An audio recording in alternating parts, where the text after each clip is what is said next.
I'm Lisa Birnbach for Howdini.com, and this is Lauren Chapman for Pillsbury. Hi. Hey.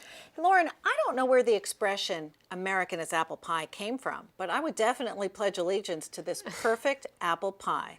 Show us how to make it. Well, you start off with one package of refrigerated pie crusts. I'm going to take them both out of the package right now, and we're going to roll the first one right into this pie plate. You're using glass because it conducts heat best? Yes, that's right. It gets that nice brown crust. Plus, when you're baking in glass, you can take a peek at that bottom crust to see how it's browning. You can't do that with other kinds of pie plates. All right, so we're just going to tuck that into the pan to get it ready for the filling, which I have right here. We have 6 cups of thinly sliced peeled apples. What kind of apples do you use? Any firm apple is going to be good. You don't want one that's going to cook up and get really mushy.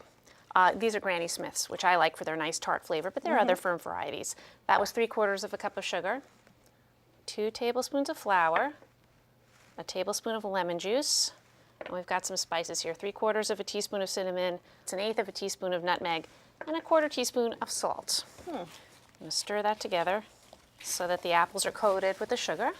Why do you put salt in an apple pie? You know what? Just a little bit of salt just brings out the flavors of everything. So it'll make the apples taste more appley, etc. All right, now we're ready To put it for back that crust. in. Okay. Bring that over here, and we're just gonna dump those apples in.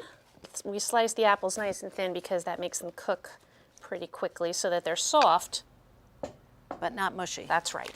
All right, we're ready for our second crust. Okay. We're gonna roll it right on top of the apples. And then you see there's a little bit overhanging. We're going to just tuck that in so it's right, it rests right along the edge of the plate. We go all the way around like that. And then once we're finished tucking, we are going to make our scalloped edge. All right, so we're going to crimp it now by using 2 fingers with one hand and 1 finger on the other, rotating the plate as we go along. Okay, all crimped. Great. Now, we're going to cut some slits. The slits prevent the mushiness? That's right, because this allows some of the steam to escape.